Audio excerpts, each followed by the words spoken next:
नमस्कार, मी प्रफुल्ल साठे. आपण पाहत आहात न्यूज दर्पण मराठी.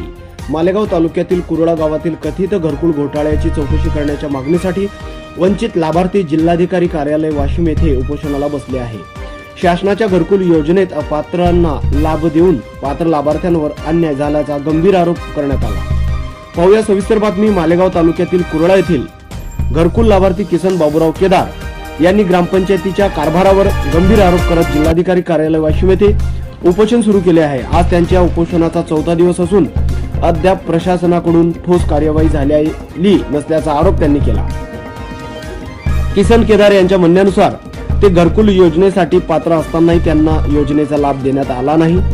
उलट काही अपात्र व्यक्तींना आर्थिक व्यवहार करून पात्र ठरविण्यात आले असल्याचा आरोप त्यांनी ग्रामपंचायतीचे सचिव आणि सरपंच यांच्यावर केला आहे.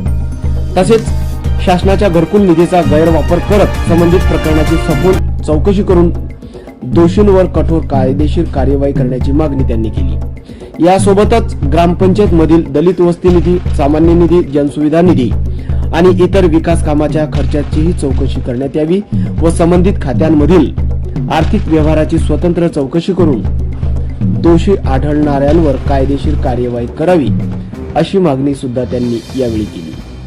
मागणी करून यांनी मला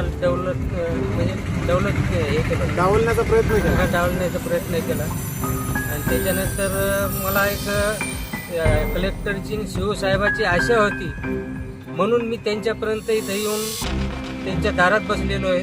तरी पण त्यांनी माझ्याकडे सुद्धा आज 4 दिवस होऊन लक्ष दिलेलं नाही. पोलीस कर्मचारी माझ्याकडे बंदोबस्ताला आले नाहीत रात्र आणि दिवसालाही.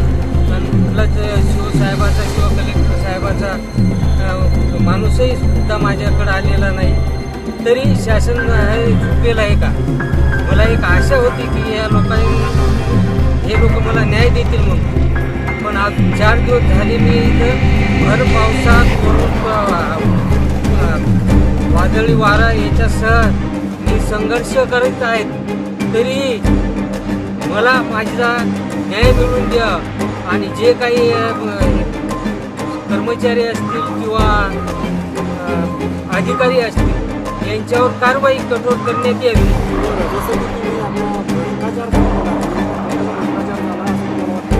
भ्रष्टाचार की जे लोक लाभार्थी नसूनही त्यांना लाभार्थी करण्यात आलंय. मोठे घरकुल दिले आणि मी लाभार्थी असून मला माझ्याकडे सगळे कागदपत्र पुरावे असूनही सुद्धा मला काही दिलं नाही. मला तसंच फेटाळलं. 2 महिन्यांनी देतो, 3 महिन्यांनी देतो, 6 महिन्यांनी देतो. म्हणजे अजूनपर्यंत तुम्हाला घरकुल मिळालं नाही अशी तुमची मागणी आहे का? हो,